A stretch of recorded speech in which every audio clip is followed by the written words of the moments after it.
การទស្សនាព័ត៌មានសំខាន់មួយទៀតអាយុដំលេងសុគាតំណាងនៃអង្គការគិតមេងដឹកនាំគណៈប្រតិភូសហភាពបច្ចេកកម្មកម្ពុជាប្រមាណ740រូបទៅចូលរួមពិព័រណ៍ស្ដីពីបច្ចេកវិទ្យាកែច្នៃនិងវេចខ្ចប់នៅទីក្រុងហូជីមីញដែលទទួលបានការអនុញ្ញាតពីនៃអង្គការគិតមេងប្រធានសហភាពបច្ចេកកម្មកម្ពុជានិងជាប្រធានក្រុមប្រឹក្សាពិគ្រោះយោបល់ធុរកិច្ចអាស៊ានសម្រាប់កម្ពុជានាព្រឹកថ្ងៃទី30ខែមីនាឆ្នាំ2026នេះអាយុដំលេងសុគាអនុប្រធានសហភាពបច្ចេកកម្មកម្ពុជានិងជាប្រធានសហភាពបច្ចេកកម្មខេត្តកំពង់ស្ពឺដឹកនាំគណៈប្រតិភូសហភាពបច្ចេកកម្មកម្ពុជាចំនួន36រូបបំពេញទស្សនកិច្ចពាណិជ្ជកម្មទៅទីក្រុងហូជីមីញនៃសាធារណរដ្ឋសង្គមនិយមវៀតណាមចាប់ពីថ្ងៃទី30ខែមីនារហូតដល់ថ្ងៃទី2ខែមេសាឆ្នាំ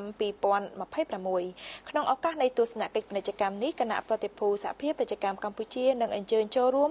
ពិព័រណ៍ស្ដីពីបច្ចេកវិទ្យាកែច្នៃនិងវេចខ្ចប់ក្នុងវិស័យម្ហូបអាហារភេសជ្ជៈថ្នាំពេទ្យគ្រឿងសម្អាងនិងសម្ភារៈប្រើប្រាស់ទូទៅ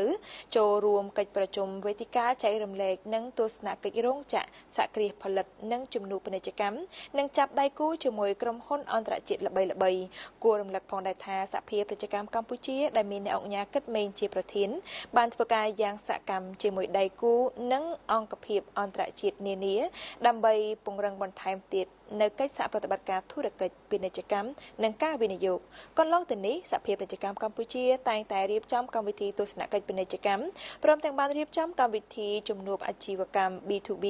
និងចាប់ដៃគូវិនិយោគទៅកាន់ប្រទេសនានាក្នុងតំបន់និងអន្តរជាតិ